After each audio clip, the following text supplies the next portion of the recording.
Hello guys, तो मैं हूं पिंकी पालीवाल और आज हम पढ़ने वाले हैं केमिकल काइनेटिक्स चैप्टर। जो हमारे पास में एमसीक्यू से रिलेटेड हमारे पास में फैक्ट्स हैं और जो वन लाइनर क्वेश्चंस आते हैं तो उनसे रिलेटेड हमारे पास में एक ही टेबल फॉर्म के अंदर क्या है, सारे के सारे नोट्स हैं। तो शुरू करते हैं। सबसे पहले है कि हम रेट ऑफ रिएक्शन कैसे निकालते हैं। सो रेट ऑफ रिएक्शन निकालने का फॉर्मूला होता है that rate is equal to delta x upon में डेल्टा टी। डेल्टा एक्स का मतलब होता है चेंज इन कंसेंट्रेशन। अब चेंज इन कंसेंट्रेशन आपके पास में रिएक्टेंट की भी हो सकती है और प्रोडक्ट की भी। देखो, जब भी कोई रिएक्शन होगी तो आपका रिएक्टेंट क्या करेगा, रिड्यूस होगा। मान लिया आपने पहले क्या करा कि 100 पार्टिकल लिए थे आपने किसी रिएक्टेंट के, धीरे धीरे जब वो रिएक्ट होंगे तो उनकी अमाउंट कम होती चली जाएगी ना। यानी यूं मान लो कि आपने ना घर में ना गेहूं स्टॉक करके रखे, तो आप धीरे धीरे जैसे हम गेहूं को कंज्यूम करोगे तो उसका गेहूं के आपके पास में क्या थे, पैकेट थे, तो जैसे जैसे आप उसको यूज करते जाओगे पैकेट का नंबर क्या होता चला जाएगा, घटता चला जाएगा। तो ठीक ऐसे ही क्या होता है, आपका रिएक्टेंट होता है, उसकी अमाउंट क्या करती है, डिक्रीज करती है। जबकि प्रोडक्ट यानी जो बनेगा रिएक्टेंट से उसकी अमाउंट स्टार्टिंग में 0 होती है और उससे धीरे धीरे उसकी वैल्यू क्या करती है, बढ़ती है। इसीलिए जब भी हम रेट ऑफ रिएक्शन को लिखते हैं इसका मतलब चेंज इन कंसेंट्रेशन अपॉन में चेंज इन टाइम। तो मान लिया कि कोई रिएक्शन थी, 2 मॉलिक्यूल्स ऑफ N2O5 रिएक्ट करके बनाते हैं 4 molecules of NO2 and oxygen. तो ये रिएक्टेंट है और ये क्या है, प्रोडक्ट है। तो देखो हम इसको कैसे लिखेंगे, आपके पास में D N2O5 यहाँ पर लिखेंगे, मतलब जो भी इसकी कंसेंट्रेशन चेंज हुई होगी डिवाइड बाय में टाइम। अब देखो रिएक्टेंट था, रिएक्टेंट की अमाउंट रिएक्शन में घटती है, इसीलिए इसके यहाँ पर हम आगे क्या लगाते हैं, हमेशा माइनस का साइन। जब हम प्रोडक्ट का लिखेंगे तो हम यहाँ माइनस का साइन नहीं लगाएंगे, इसका मतलब यहाँ क्या है, प्लस हो रही है, मतलब की वैल्यू क्या कर रही है, इंक्रीज कर रही है प्रोडक्ट की। तो जितने भी आपके पास में नंबर ऑफ मोल्स होते हैं आपके पास में वो आ जाते हैं आपके नीचे, यानी इस तरीके से बाएं में। जैसे 4 मोल्स ऑफ NO2 तो ये क्या आ जाएंगे, 1/4 हो जाएगा। 1 मोल ऑफ NO2 तो क्या हो जाएगा, 1/1 हो जाएगा। तो जब हम रिएक्टेंट प्रोडक्ट को लिखेंगे तो DNO2/dt, DO2/dt, और इनके मोल्स क्या हो जाएंगे, हमारे बाएं में आ जाएंगे। ठीक है, अब देखो ये तो हो गया हम कैसे रेट ऑफ रिएक्शन को लिखें। नेक्स्ट हमारे पास में इंपॉर्टेंट पॉइंट है कि अब ना 2 क्वेश्चंस पूछे जाते हैं और उनमें हम उलझते हैं। पहला क्वेश्चन ये होता है कि ऐसा कौन से ऑर्डर की रिएक्शन है जिसके अंदर रेट कंसंट्रेशन पे डिपेंड नहीं करता। ठीक है, दूसरा क्वेश्चन पूछा जाएगा ऐसा कौन सा ऑर्डर है आपके पास में रिएक्शन का जिसके अंदर हाफ लाइफ कंसंट्रेशन पे डिपेंड नहीं करती। है दोनों अलग अलग क्वेश्चन, लेकिन हम उलझ जाते हैं। तो देखो, रेट कंसंट्रेशन के ऊपर डिपेंड नहीं करता जीरो ऑर्डर रिएक्शन के अंदर, जबकि टाइम कंसंट्रेशन के ऊपर डिपेंड नहीं करता। टी हाफ का मतलब है हाफ लाइफ कंसंट्रेशन के ऊपर डिपेंड नहीं करती फर्स्ट ऑर्डर रिएक्शन के अंदर। ठीक है, हमारे पास में तो ये 2 क्वेश्चन उलझाते हैं। हम कभी 0 इसमें लिख देते हैं, फर्स्ट इसमें लिख देते हैं, तो असल में क्या है, दोनों अलग अलग हैं। और जब कभी भी आपके पास में कोई चीज डिपेंड नहीं करती किसी के ऊपर, तो मान लिया ये कंसंट्रेशन के ऊपर डिपेंड नहीं कर रही, तो उसी के पैरेलल क्या आ जाएगा, ग्राफ आ जाएगा आपका, यानी एक्स एक्सिस के पैरेलल ग्राफ आएगा। तो मान लिया आपको 2 ऑप्शन दे दिए और बोल दिया कि कौन सा ऐसा आपके पास में ग्राफ होगा जो शो कर रहा है कि कंसंट्रेशन रेट के ऊपर डिपेंड नहीं कर रही, यानी कंसंट्रेशन के ऊपर रेट डिपेंड नहीं कर रहा। तो कौन सा ग्राफ होगा आपका, ये वाला। क्योंकि देखो कंसंट्रेशन की यहाँ पे देखो इसकी वैल्यू मान लिया पहले 1 थी, फिर 2 हुई, फिर 3 हुई, कंसंट्रेशन की वैल्यू बढ़ रही है, लेकिन देखो रेट तो जो भी था, यहाँ पे मान लिया 10 रेट था तो हमेशा आगे इसकी वैल्यू 10 ही चली, कंसंट्रेशन के हिसाब से चेंज नहीं हुई। ठीक है, हमारे पास में तो ये चीज हमें ये बताता है।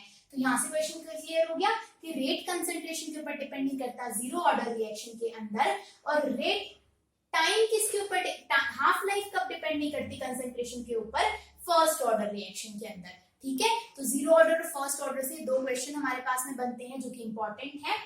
उसके बाद में हमारे पास में फॉर्मूलाज है जिनके बेस पे न्यूमेरिकल्स आते हैं। जैसे फर्स्ट है जीरो ऑर्डर के लिए फॉर्मूला कि रेट कांस्टेंट और टाइम के बीच में रिलेशन, या फिर रेट कांस्टेंट और कंसंट्रेशन के बीच में रिलेशन। के होता है आपका rate constant. Rate constant depend करता है टेम्परेचर के ऊपर, यानी आप टेम्परेचर को बढ़ाओगे तो आपका रेट कांस्टेंट भी इंक्रीज होगा, और अगर एक टेम्परेचर फिक्स है तो रेट कांस्टेंट की वैल्यू भी क्या रहेगी, फिक्स रहेगी। देखो जैसे अगर मैं इसको यहाँ से रफ कर दूं तो हम किस तरीके से लिखते हैं, तो मैंने रेट लिख के दिखाया था, तो हमेशा रेट को इस तरीके से लिखा जाता है, हम बोलते हैं कि मान लिया रेट है आपके पास में, कोई रिएक्शन हुई, A प्लस में B ने मिलकर C बनाया, तो मान लिया कि आपके पास में जब आप रेट लॉ निकालोगे तो रेट आपके पास में डिपेंड करेगा कंसंट्रेशन ऑफ रिएक्टेंट के ऊपर, प्रोडक्ट के ऊपर नहीं, रिएक्टेंट के ऊपर। और जब हम इस प्रोपोर्शनल के साइन को हटाते हैं तो यहाँ पर आता है एक कांस्टेंट जिसको हम बोलते हैं रेट कांस्टेंट। अब देखो, अगर मैं यहाँ पर A और B की कंसंट्रेशन को 1 कर दूं, यानी कि 1 यूनिट कर दूं, तो क्या हो जाएगा, जो रेट है आपका वो रेट कांस्टेंट के बराबर आ जाएगा। यानी अगर रेट बढ़ेगा तो रेट कांस्टेंट भी बढ़ेगा, यानी दोनों के दोनों क्या है, डायरेक्टली प्रोपोर्शनल है। और आपके पास में क्या होता है, टेम्परेचर के बढ़ने के साथ साथ में रेट ऑफ रिएक्शन भी बढ़ता है और रेट कांस्टेंट की वैल्यू भी बढ़ती है। तो क्वेश्चन पूछा जा सकता है कि रेट कांस्टेंट के ऊपर टेम्परेचर क्या इफेक्ट होता है। तो अगर हम जीरो ऑर्डर की बात करें तो जीरो ऑर्डर के अंदर जो फॉर्मूला होता है वो होता है K is equal to R naught minus R upon का T। R नॉट का मतलब होता है इनिशियल कंसेंट्रेशन, R का मतलब होता है फाइनल कंसेंट्रेशन, और T है आपका जितना टाइम लगा होगा उस कंसेंट्रेशन को चेंज होने के अंदर। ठीक है, तो ये है हमारे पास में जीरो ऑर्डर के लिए। ठीक है, अब हाफ लाइफ का क्या फॉर्मूला होता है, क्योंकि कई बार डायरेक्ट फॉर्मूला से तो पूछ लेता है ना, तो हाफ लाइफ का फॉर्मूला होता है R नॉट बाय में 2K। देखो मैंने यहाँ पे बोला था कि जीरो ऑर्डर के अंदर जो हाफ लाइफ है वो कंसेंट्रेशन के ऊपर डिपेंड कर रही है, हाफ लाइफ कंसेंट्रेशन के ऊपर डिपेंड कर रही है। आर नोट क्या होता है, कंसेंट्रेशन ही तो होता है। ठीक है, जब मैं यहाँ पर फर्स्ट ऑर्डर के लिए लिखूं, CONC का मतलब है कंसेंट्रेशन की शॉर्टकट फॉर्म। ठीक है, फर्स्ट ऑर्डर के लिए रेट कांस्टेंट का फॉर्मूला होता है 2.303 अपॉन में T log R not upon का R, यानी कि इनिशियल कंसेंट्रेशन अपॉन में फाइनल कंसेंट्रेशन, T होता है जितना टाइम लगा and K is rate constant. ये वाला फॉर्मूला तो बहुत बार पूछा जाता है। और फर्स्ट ऑर्डर के लिए हाफ लाइफ का फॉर्मूला होता है 0.693 अपॉन का K। क्या कहीं पे R वैल्यू दिखी, R नोट या R कहीं नहीं दिखा ना, इसका मतलब फर्स्ट ऑर्डर के अंदर हाफ लाइफ कंसेंट्रेशन के ऊपर डिपेंड नहीं करती। अगर आपको इसका जर्नल फॉर्मूला चाहिए तो वो होता है T half is equal to 1 upon R naught की पावर n माइनस का 1, और n होता है ऑर्डर ऑफ रिएक्शन आपके पास में।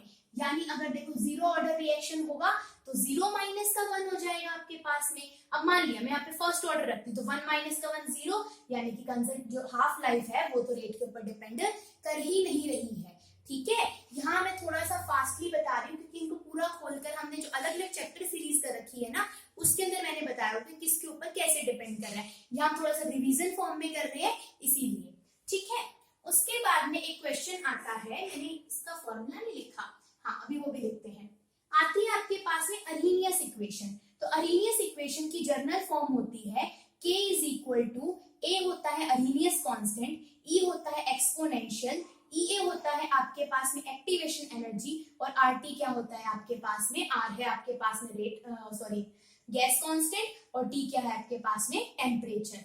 इसी को जब हम पूरी इक्वेशन फॉर्म में लिख लेते हैं तो वो फॉर्म होती है log K2 अपॉन का K1, यानी फर्स्ट वाले रिएक्शन का रेट कांस्टेंट, सेकंड का activation energy upon 2.303 into R 1 upon T1 minus का T2। तो ये क्या है आपके पास में अरहीनियस इक्वेशन। ठीक है, यहाँ तक की बात तो अब होगी।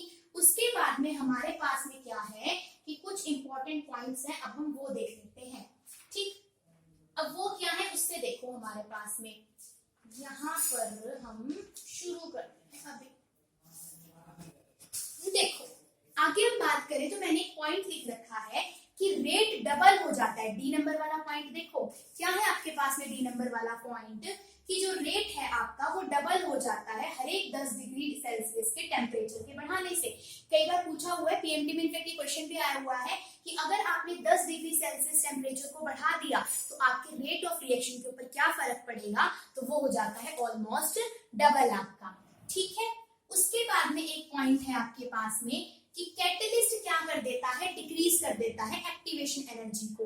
एक्टिवेशन यानी सीधा सीधा क्वेश्चन आएगा, आपकी एक्टिवेशन एनर्जी जो पहले थी और जो अब कैटलिस्ट लगाने के बाद में आई तो कौन सी एनर्जी ज्यादा होगी, तो पहले एक्टिवेशन एनर्जी ज्यादा होगी और अब क्या होगी वो कम होगी।